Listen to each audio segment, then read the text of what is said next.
Hello everyone, and welcome to SUNUP. I'm Lyndall Stout. I'm standing here in a field laboratory where scientists study a number of things about wheat varieties, including how they respond to grazing cattle. Joining us now is David Marburger, our Extension Small Grain Specialist. And David, give us an idea of what you and the team have set up out here. What's this field like? So this field out here is our small grains forage variety trial. So a number of the varieties that have been entered into the performance trials that you see around in the state. This is one of the locations where we are assessing forage growth for these different wheat varieties.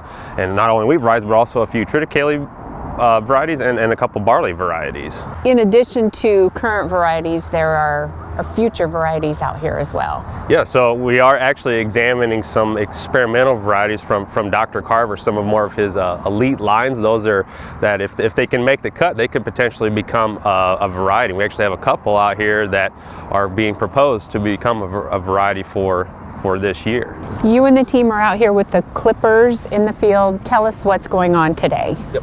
So we've taken actually clippings at several different times, and we actually started on the beginning of the growing season. So those clippings there were to assess the amount of forage growth that we had throughout the early fall. And then at the time, we had actually come through after we'd taken our clippings, and we'd come through here with a mower to try and simulate grazing, and then see after that, how do these varieties respond in terms of forage growth after that grazing?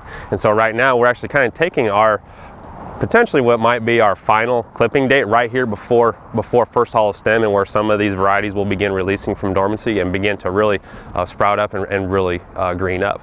But that's not to say that given kind of the current market conditions this year, with a lot of producers wanting to just go ahead and graze out, we may keep this field a little bit longer than we normally have in the past and try and assess forage growth for these different wheat varieties later in the growing season. You mentioned coming out here and mowing. Why is it important to kind of get down on your hands and knees and clip at that level at this stage? Well, we're trying to assess the amount of forage growth right now at this clipping. So we need to get to a spot at least that's going to be consistent for each variety, and right now they're just clipping right at the soil surface. That way we're trying to minimize any potential variability. That's the point of this, is trying to minimize variability between these different varieties so that we can make confident assessments when we say one variety might be a better forage producer than another variety. What happens next? Where do these bags go next, and what do you guys do with them? So we're going to take these bags to the dryer and we're going to dry them out. We're going to go ahead and we're going to weigh them, and then we're going to take that weight given them the plot size, and we'll convert that into something that's useful for the farmer, and we'll give them an assessment of dry pounds for forage per acre.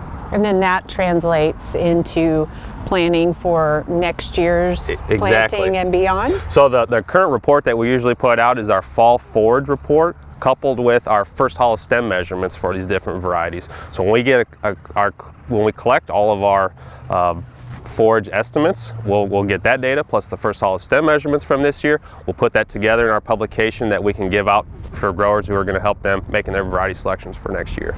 Let's talk about first hollow stem and where we are across the state. Yep.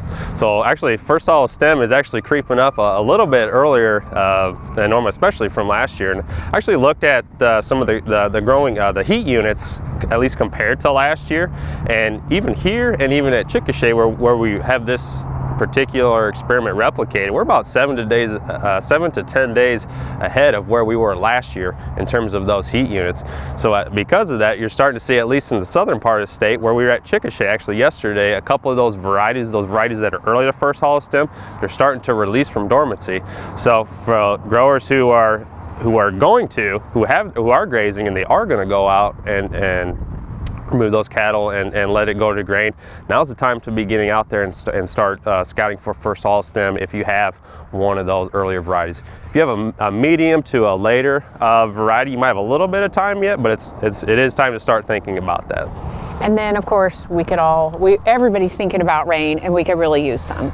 Exactly. The rains that we caught in mid-January were very helpful to kind of keep us and get us through kind of the rest of winter here. But now the temperatures are starting to warm up around much of the state, and these varieties are going to start releasing from dormancy, and they're going to be beginning to grow. And when they begin to grow here is really when they're going to start using a lot of water. So we could use some rain, because again, that wheat's going to wick up a lot of that soil moisture that we already have right now. Well, good luck with the research, and we would love to have you back when all the data is complete to see how it went. All right, thank you. David, thanks a lot.